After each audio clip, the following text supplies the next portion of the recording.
ভয়ঙ্কৰ নাও দুৰ্ঘটনাত ১৫ জন ভাৰতীয়ৰ মৃত্যু। ভিয়েতনামৰ দ্বীপত ভাৰতীয় পৰ্যটক কোৰিয়াই নিয়া নাও ডুবিল পানীত। ৩২ জন ভাৰতীয় যাত্ৰীক কোৰিয়াই নিছিল স্পীডবোটে। এই পৰ্যন্ত মৃত্যু ১৫ জন পৰ্যটকৰ। হঠাৎ সাগৰত বাগৰি যায় নাওখন। উদ্ধাৰকাৰী দলে ৫ মিনিটৰ ভিতৰতে আৰম্ভ কৰে উদ্ধাৰ অভিযান, কিন্তু ৫ মিনিটতে উঠি যায় ১৫ ভাৰতীয় পৰ্যটক। নিহত পৰ্যটকৰ পৰিয়ালৰ বাবে হেল্পলাইন নম্বৰ মুকলি ভাৰতীয় দূতাবাসৰ। প্ৰথমটো হেল্পলাইন হ'ল 8436281790 আৰু এটা হ'ল 849155237114 আৰু এটা হ'ল 843345204114। হানৈ চহৰৰ নিয়ন্ত্ৰণ কক্ষৰ হেল্পলাইন নম্বৰ হৈছে 849130891165। ভয়ঙ্কৰ নাও দুৰ্ঘটনাত ১৫ জন ভাৰতীয়ৰ মৃত্যু। আৰু এটা বিশেষ খবৰ, পিতৃ মাতৃক চোৱা চিতা নকৰা সন্তানসকলৰ কাৰণে আহি গ'ল এটা বিপদ। পিতৃ মাতৃক চোৱা চিতা নকৰা সন্তানে পাব নালাগে সম্পত্তিৰ ভাগ। পিতৃ মাতৃক চোৱা চিতা নকৰা সন্তানক লৈ কঠোৰ আদালত। সন্তানক দিয়া সম্পত্তি ঘূৰাই লোৱাৰ অধিকাৰ আছে পিতৃ মাতৃৰ।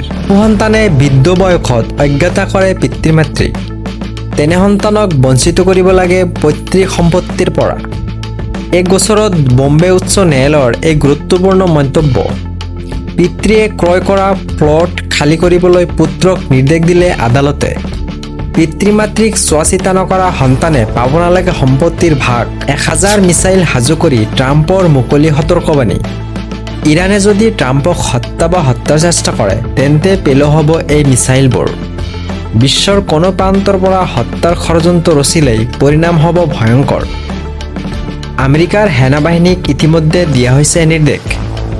ইৰাণে ট্ৰাম্পক হত্যা কৰিব বুলি আতংকিত ট্ৰাম্প। ইজৰাইলৰ চোৰাংচোৱাই ট্ৰাম্পক দিছে উচতনি।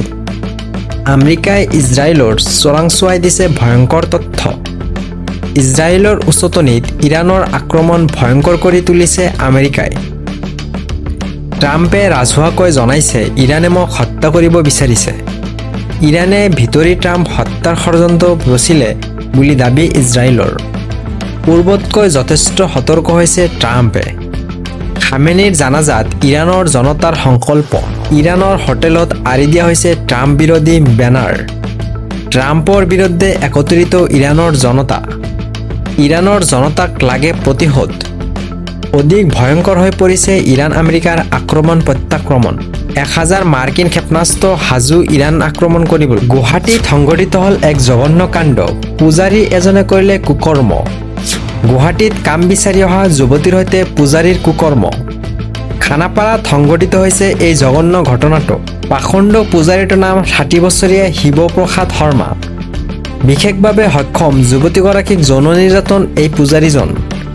লখিমপুৰ জিলাৰ পৰা সংস্থাপন বিচাৰি গুৱাহাটীলৈ আহিছিল যুৱতীগৰাকী। ফাঁচী বজাৰত যুৱতীগৰাকীয়ে লগ পাইছিল এজন পূজাৰীক। হোটেলত চাকৰি দিয়া চালেৰে যুৱতীগৰাকীক লৈ গৈছিল খানাপাৰালৈ। এটা জুপুৰি ঘৰত পাখণ্ড পূজাৰীটোৱে যৌন নিৰ্যাতন চলাই বিশেষভাৱে সক্ষম যুৱতীগৰাকীক। নুনমাটি থানাত উপস্থিত হৈ সমস্ত বিৱৰণ দিয়ে যুৱতীগৰাকীয়ে।